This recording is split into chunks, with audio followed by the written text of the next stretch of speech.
Welcome to the deep dive. Today we're doing a strategic review of the identity infrastructure that, our future society is probably going to be built on. We are cutting through all the noise to get into the product manifesto and the actual hardware specs for the Identity Global Orb Station.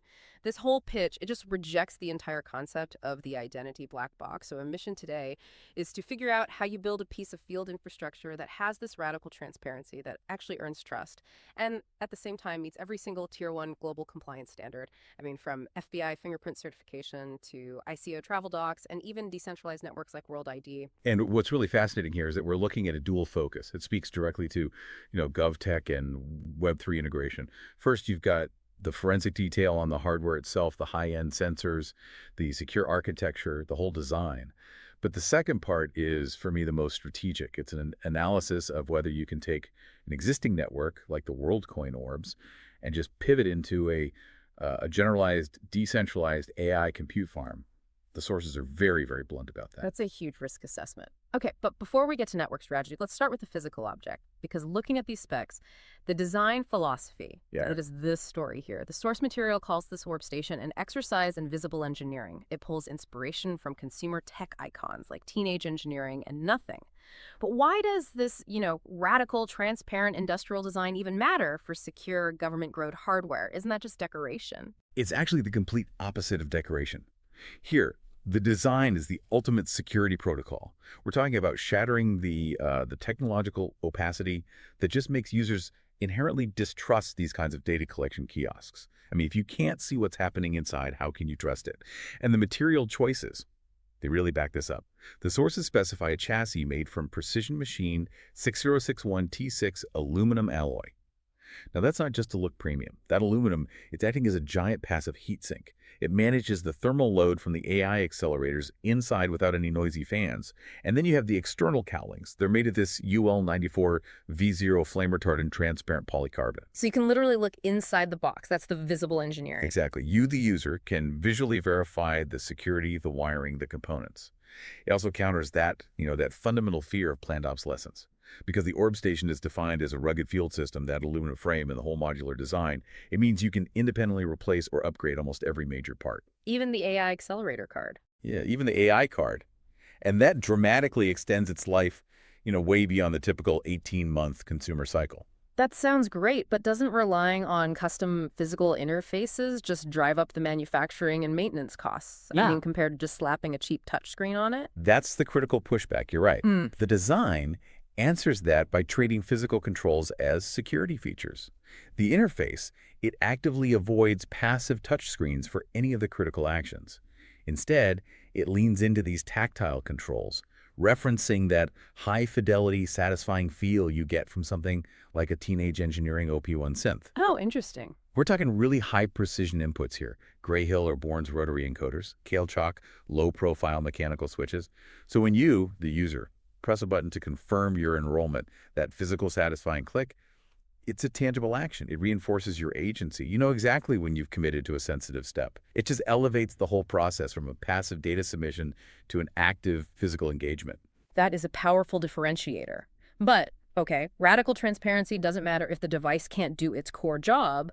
This thing is designed to replace those big utilitarian kiosks you see at like VFS Global Visa Centers or border agencies. So what specific modalities make this thing genuinely government ready?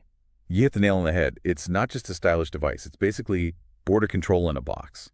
It has to address every major global biometric standard at the same time, and those standards are brutal.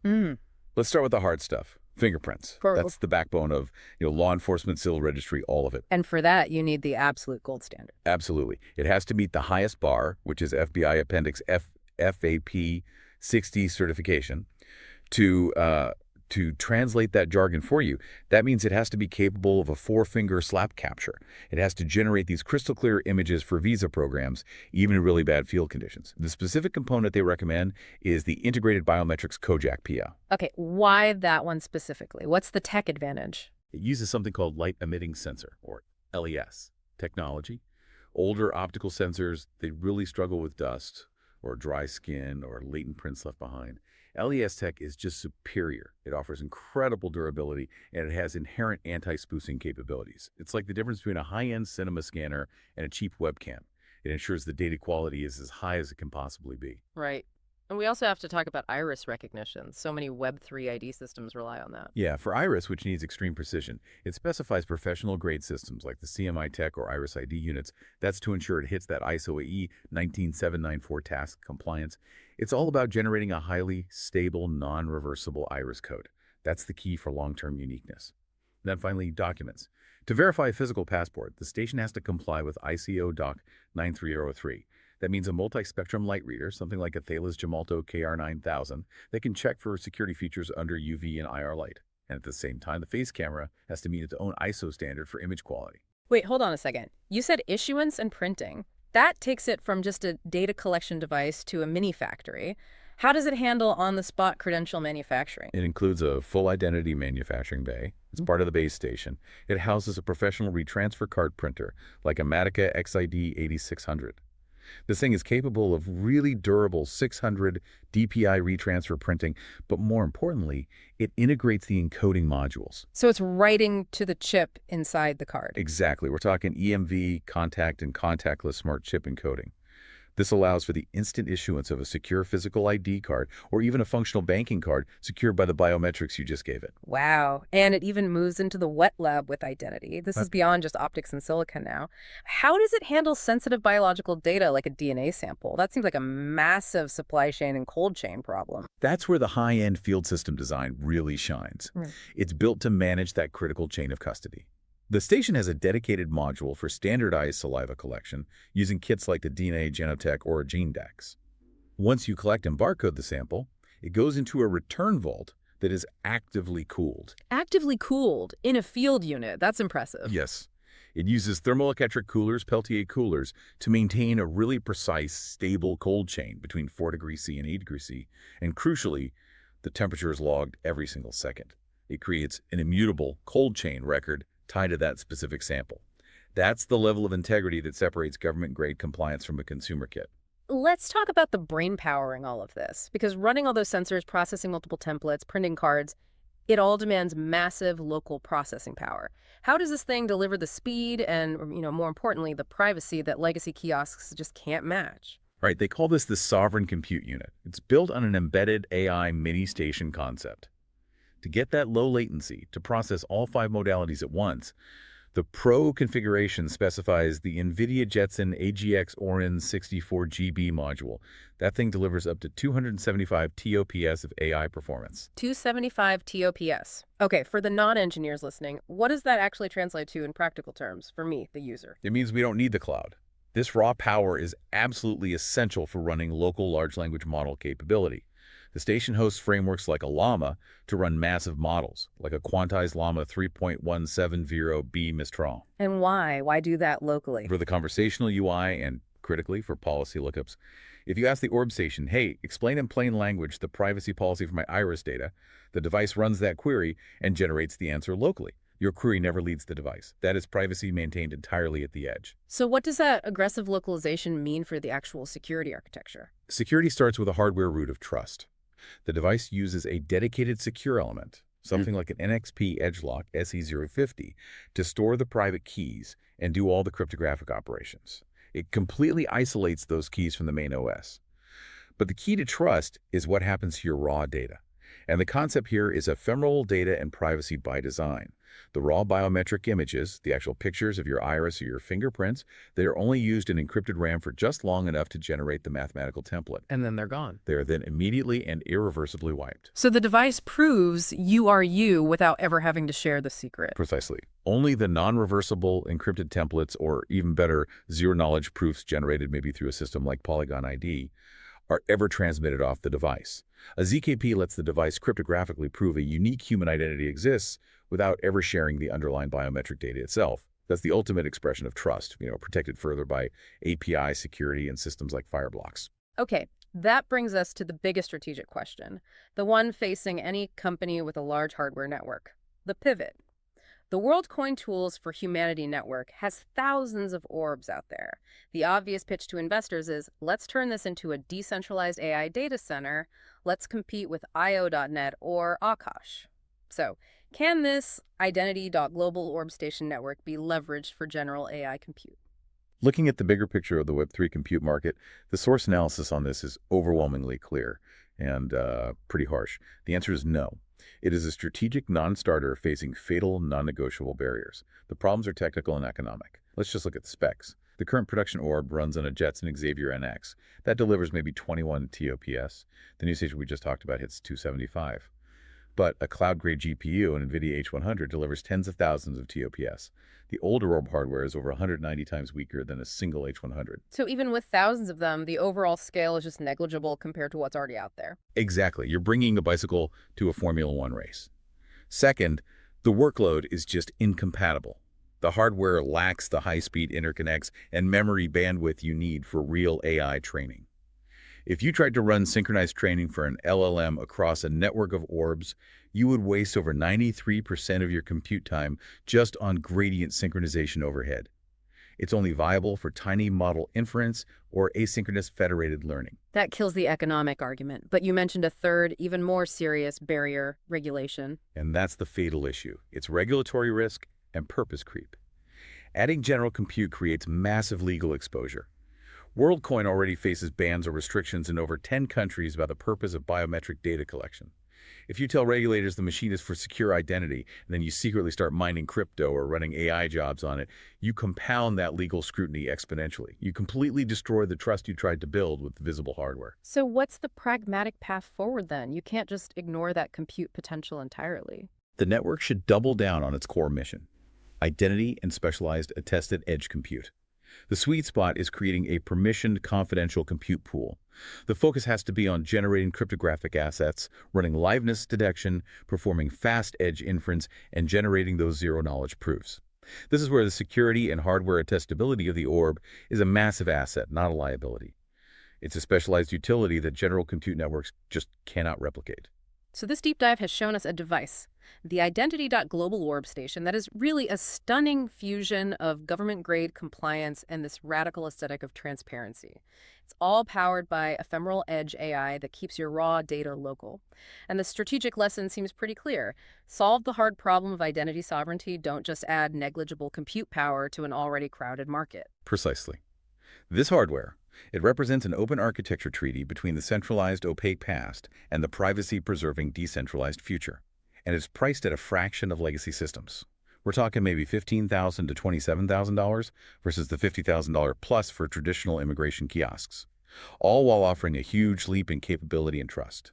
It's designed to be a cryptographic trust anchor, proving humanity and uniqueness in a world where deepfakes are blurring every single line. This device proves that the future of identity relies on making the whole process visible, verifiable, and hyperlocal, with design serving as that essential security layer. And our final provocative thought for you to consider really builds on advanced GovTech strategy. If nations are now creating these multi-layered, isolated networks, using concepts like federated learning specifically to train highly sensitive AI models on military data without ever moving the raw info, what is the moral and technical imperative for every commercial identity provider to achieve that same level of localized, privacy-preserving infrastructure for civilian biometrics? The specialized technology for true edge sovereignty is clearly here. The question is the industry ready to demand the integrity and transparency this hardware embodies? All right, let's just think about this for a second. What if your digital identity wasn't something trapped inside a mysterious black box? What if the actual hardware that proves you're you was something you could see and touch and, actually understand? Today, we're going to dive into a blueprint that wants to make that a reality: the Identity.Global Orb Station. And look, that's not just some random thought experiment. It's the absolute driving force behind the Orb Station. This is a device that's trying to make our digital identity transparent and fundamentally trustworthy, right from its very design. But okay, before we get into all the cool tech, we've got to understand the problem it's trying to solve. Because right now, the world of digital identity is completely split in two, and that's creating this huge, massive gap in the market. So on one hand, you've got the dinosaurs of government tech. You know what I'm talking about. Clunky, totally opaque systems that feel ancient. And then on the other hand, you've got the super advanced Web3 identity stuff. Yeah, it's decentralized, it's private, but let's be honest, it's way too niche for most people to actually use. So what you have here isn't just a tech gap, it's a huge market failure that's leaving millions of people and tons of opportunity stuck right in the middle. And that is the exact gap the Orb Station is designed to fill. It's not just another gadget. Think of it as the bridge, the thing that finally connects these two completely different worlds and hopefully brings the best of both to all of us. So, what is this thing really? At its core, it's a modular biometric hub. But the really cool part, the magic, is this idea of a physical treaty. I love that phrasing. It's like a device that's fluent in two different languages. It can talk to the old-school government ID systems, and it can talk to the new-school decentralized protocols of Web3. It's basically a universal translator for identity. Okay, so right about now, you're probably thinking, wait a minute, don't big companies like IDEMIA and Thales already do this kind of thing? And yeah, you're not wrong. But here is the absolute game changer. While those big guys offer powerful but closed proprietary systems, the Orb Station is built on an open architecture. And that means way more flexibility, more innovation, and in the end, more control for you and for developers. All right, so let's pop the hood and see what's actually inside, because this is where all those big ideas turn into real, tangible hardware. At the very heart of this thing is an absolute monster of a processor, the NVIDIA Jetson AGX Orin. We're talking about 275 times trillion operations per second. So what does a crazy number like that actually mean for you? It means all the heavy lifting, all the biometric processing happens right there on the device, right in front of you. It's literally your own private data center in a box. And for privacy, that is everything. And a huge theme here is flexibility. Everything is modular. Take the iris scanner, for example. That's obviously a key piece for proving you're a unique human. Well, you can spec it with a prosumer-grade model for a small pilot project, or you can scale all the way up to an enterprise-grade one for something huge, like a national ID program. It's all about fitting the tool to the job and to the budget. And this is really important. This isn't just some toy for the crypto world. To be that real bridge we talked about, it has to play by the rules of the old world too. That means meeting the absolute highest standards, which is why it integrates FBI-certified fingerprint scanners. And that's not just a tech spec, it's a statement. It's a signal that this thing is built for the big leagues. Now, this is where it gets really interesting for developers and startups. This prosumer configuration brings the hardware cost down to between $15,000 and $27,000. And for this level of technology, that is a total game changer. It basically puts a whole professional biometric toolkit within reach of smaller teams and organizations. And that's how you empower a whole new wave of innovation. And the capabilities here don't stop with fingerprints and irises. The station is also designed to handle a super secure chain of custody for DNA samples. Here's how it works, in simple terms. The station generates a totally unique anonymous ID for your sample. That means the lab doing the testing never sees your personal information. It's a blueprint for a future where applications in forensics and health can be both incredibly powerful and private. Okay, so when you put all these pieces together, what's the real secret sauce here? What makes the Orb Station truly disruptive? Well, it really boils down to three big ideas. First up, an open architecture. That means you're not locked into one company's system. Second, design that is intentionally a trust signal. It's all about transparency. And third, powerful on-device or edge AI that keeps your most sensitive data right where it should be, with you. And that philosophy isn't just some marketing line, it's baked right into the physical design. They're taking a page from companies like Teenage Engineering, using clear materials so you can literally see the high-quality components inside.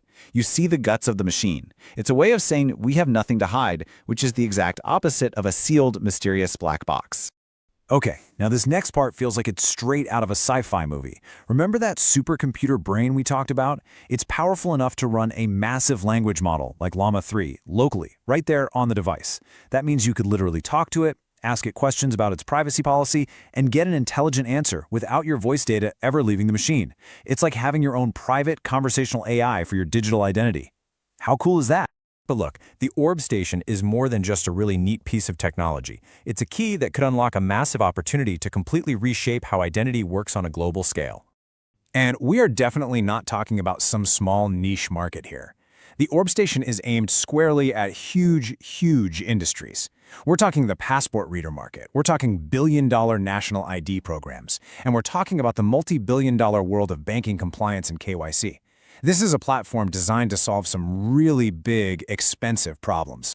And crucially, this whole thing is built to last. It's fully compliant with today's standards, sure, but it's also ready for the next wave of regulations coming in 2026. And because it's open and modular, it's prepared for a future where decentralized identity is just, well, the norm.